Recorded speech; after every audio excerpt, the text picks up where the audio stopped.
now. It's always living in the future rather than in the present moment. So it's really kind of a powerful takeaway. Yeah. So that is the balance. So you have now created that balance, then, haven't you? Right. Yeah. Certainly. I mean, right now, doing that. Yeah, certainly. Because I had an interesting point pointed out to me when I was in York with my coach friend last week, and I was discussing what happened with Michelle and all this kind of stuff, and she's going, what is it that you saw in her? Like I said, she wasn't. The communication just wasn't there. There was something she just wasn't doing, and blah blah. And she said, I hate it when people point that stuff back at me. My thing. And she says, what is it that's not showing up in your life? What you're avoiding?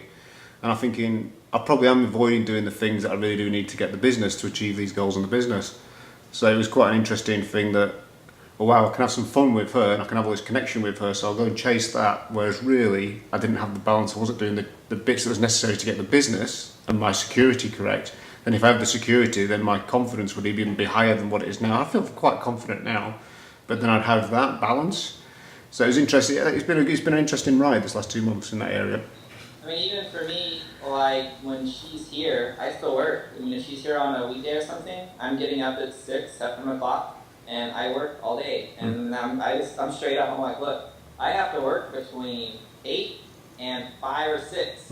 After that, we can do. But until I have to do this, like there is. I mean, if you're not okay with that, then this isn't going to work out. But this is my work time period. Okay. Yeah, I think that's something you've really got down. I think this has been me watching you, and I think you've done exceptionally well because you were all about work, full on. Right. And I think you've become regimented now in a good way.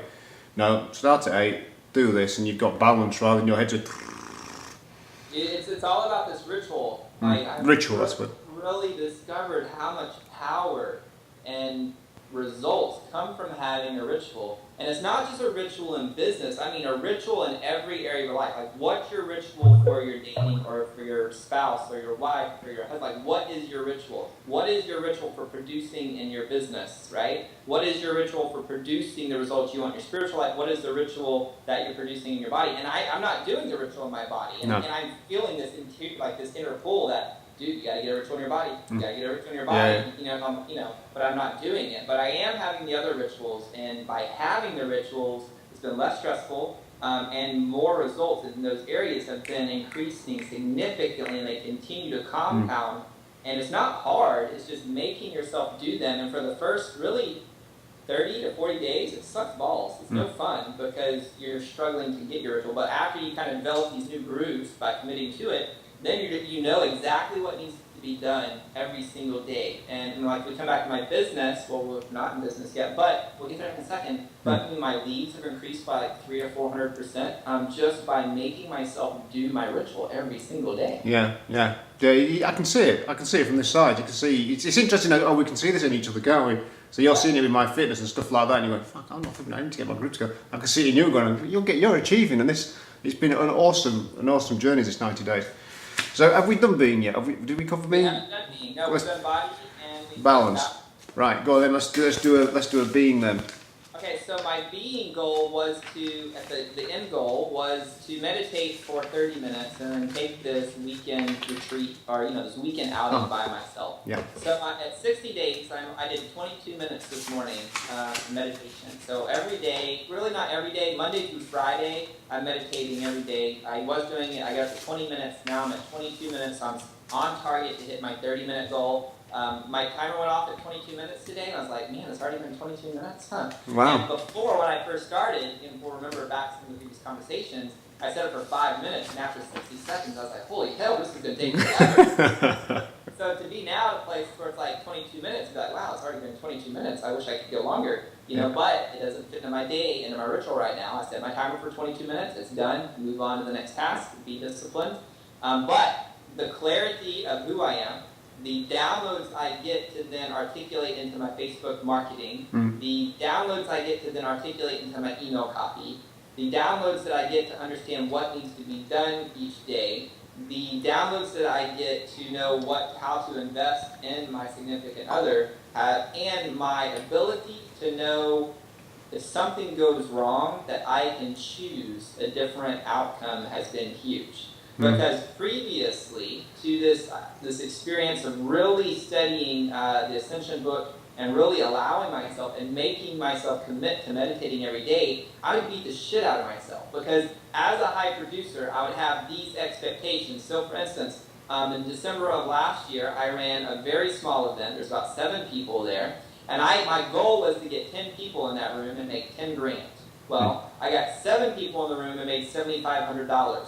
Guess where I went immediately? It was not, oh, congratulations, AJ, for making $7,500 for a 4-hour event. Dude, didn't even see that. I went to self-crucifixion, hang myself on the cross, beat the shit out of myself. You're a fucking failure. You didn't get 10 people there. You didn't make 10 grand. What the hell's wrong with you? And it's like this spiraled downward into beating the shit out of myself, right? Rather than saying, holy hell, you went from nothing, no event in 2 weeks, just the concept, to making $7,500 in a 4-hour event in 2 weeks. Most people don't ever do that their entire lifetime. No. And you did that in 14 days. Congratulations, son, you did well, right? But now I'm able to, no matter what happens, and say, well, cool, well, this was the goal, this was the target we hit. Just because you don't hit the target doesn't mean that you're an epic failure. It just means you fell here. So congratulations, since you got close to it. But what can we do to learn to grow? So there is no more self-crucifixion. There is no more judgment. It's just allow myself to appreciate it and allow myself to know that I have a choice to choose. I can choose to beat the shit out of myself and feel terrible. Or I can take the higher ascended version and choose the love, not the fear, and be more joyful, be more fulfilled, and produce more since I'm staying in more alignment with my higher self, right? And I've been studying even this law of duality. Carrie's kind of pushed me to study universal law because that's what she really likes. Right. And it's this idea that there's polar opposites. So you have fear, love. Neither one of them are right or wrong, but you have varying degrees of each one of those, and you know, either or. So it's kind of like that, being in this ascendant state. You're not terrible, you're not a failure, you're not successful. You just kind of are, and you can choose to pick. You know, if I want to go this way or if I want to go this way, it's all our choices to figure out which way we want to go. So it's really kind of a cool place to be, you know? Yeah, you've learned a heck of a lot from that. Yeah. From meditation, yeah. I need to jump into it. I need to try and make it happen. It's got echo. On the next 30 days. Let's make it happen on the next 30 days. I'll do it. God, I'm setting myself challenges live on camera again, aren't I, here? You know where this gets me. So being for me, did I write down as being? Creation. You wanted to tap into your inner self and talk to yourself. That was what you wanted to do. Yeah, that's right, yeah. And I think I have been doing that. I've just not been doing it in that kind of like meditative state. Because if you think back, what was it now, 3 weeks ago? Less than that, 2 weeks ago, when it was just a Sunday, and I'm just like, I'm not feeling it. You know, I wanted to get some videos done and stuff like that. I'm just not feeling it. What do I want? You know, and then I start thinking about the car and the fact that I have to finance on it, and you know, and coming over there in October. If I come over there in October, I don't want to sit and paying for a car that sits in the garage, paying finance on it. The insurance are a lot more expensive. And obviously we know that we just, I put that Facebook post of that classic Mercedes car on, and then on that Sunday I thought, how much a BMW Z3 is to insure it and tax it and buy it and all that kind of stuff. And then long story short, 3 days later, the Audi's gone. The finance has gone. My car insurance is reduced by £250 I've saved myself £700 on a service, which was the Audi was due, and I've got a 15-year-old classic. Well, it will be a classic in a couple more years' time. 2-seater sports car sat downstairs, paid for, which was a 30 grand car 15 days ago. And I'm like driving it away from the garage, thinking, what the fuck's just happened? It's just like, you know, the sun was out. It's like one of the hottest days of the year as well. So me and my daughter's driving back from the garage in it. And I just can't get my head around it. But that was just me listening to my inner self. That going, you're not feeling it today. What is it you need to do? You know, you're probably a little bit stressed about the financial situation. You don't want to be sat here because the car just sits sometimes here for like a couple of days at a time. It doesn't go anywhere.